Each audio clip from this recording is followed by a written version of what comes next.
রবিবার ঝাড়গ্রাম জেলার গোপীবল্লভপুর বিধানসভার অন্তর্গত বাঁকড়াতে আয়োজিত হল বিজেপির পরিবর্তন সংকল্প সভা। এই জনসভায় রাজ্যের বিরোধী দলনেতা তথা বিজেপি নেতা শুভেন্দু অধিকারীর উপস্থিতি ঘিরে সাধারণ মানুষের মধ্যে ব্যাপক উন্মাদনা লক্ষ্য করা যায়। বিশাল জনসমাগমকে ইঙ্গিত করে বিজেপি নেতৃত্বের দাবি, এই জনসমুদ্রই প্রমাণ করছে যে রাজ্যে তৃণমূলের শাসনের শেষ দিন ঘনিয়ে এসেছে।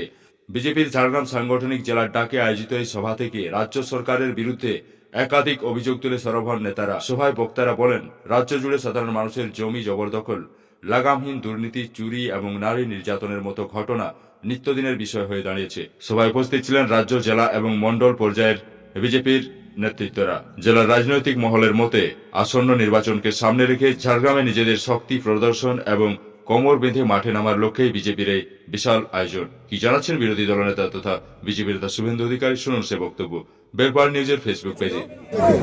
বিনা নোটিশ ছাড়া হুমায়ুন কবিরের বাড়িতে পুলিশ গিয়েছিল বিরোধিতা করার জন্য। কি পুলিশের হেনস্থা শুরু? কালকে গৌরাঙ্গ ঘোড়াকে তুলেছে ডিএনএসএ, দেখবেন ঠিক আছে।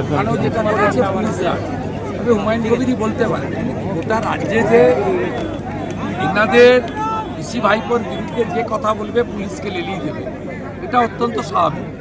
এই জন্যই তো পশ্চিমবঙ্গ জুড়ে আওয়াজ তোলা উচিত। 26 ভোটের আগে ধর্মীয় মেরুকরণের ফুটছে রাজনীতি। মন্দির মধ্যে দিতে চাইছে, আমি বলেছি নেব না, যা ক্যান্ডিডেট হবে ফ্রেশ ক্যান্ডিডেট। আমি এসব আমি তো আর ওদের ওই জামাতের পার্টি করি না। আমি উত্তর দেবো তমলুক কাছে তো অভিষেকের কর্মসূচি সেবাশ্রয় নন্দীগ্রামে, তাতে কি হয়েছে? আপনাদের জি 24 ঘন্টার মাথা ব্যথা হতে পারে, আমার কোনো মাথা ব্যথা নেই। কারণ অভিষেক এবং তার পিসি দুজনেই গত লোকসভা নির্বাচনে পাড়ায় পাড়ায় ঘুরেছিলেন অধিকারী মুক্ত পূর্ব মেদিনীপুর করতে। পিসি ভাইপো মুক্ত পূর্ব মেদিনীপুর হয়েছিল। অভিজিৎ গাঙ্গুলি 80,000 ভোটে আর সৌমেন্দু অধিকারী 50,000 ভোটে জিতেছিলেন। 16টা বিধানসভার মধ্যে 15টাতে বিজেপি লিড নিয়েছে।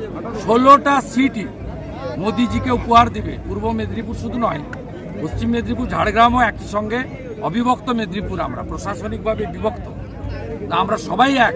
আমরা শূন্য করব 35টা আসনে, শূন্য করব, সব সিট মোদিজিকে দেব। প্রতীক দেখে ভোট হবে, প্রার্থী দেখে নয়। নেতা একজন, তার নাম নরেন্দ্র মোদী।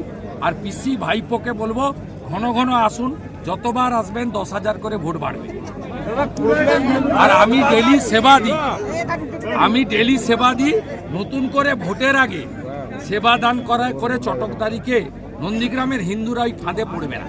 একটা প্যারাসিটামল ট্যাবলেট দিয়ে হিন্দুদের ভোট নেওয়া যাবে না।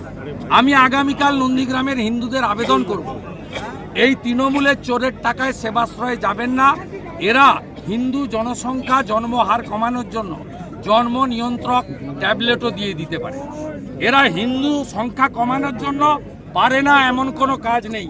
তাই তৃণমূলের ট্যাবলেট খাবেন না, তৃণমূলকে দিয়ে রক্ত টেস্ট করাবেন না, আপনাদের কিন্তু জন্ম নিয়ন্ত্রণ করে দিতে পারে।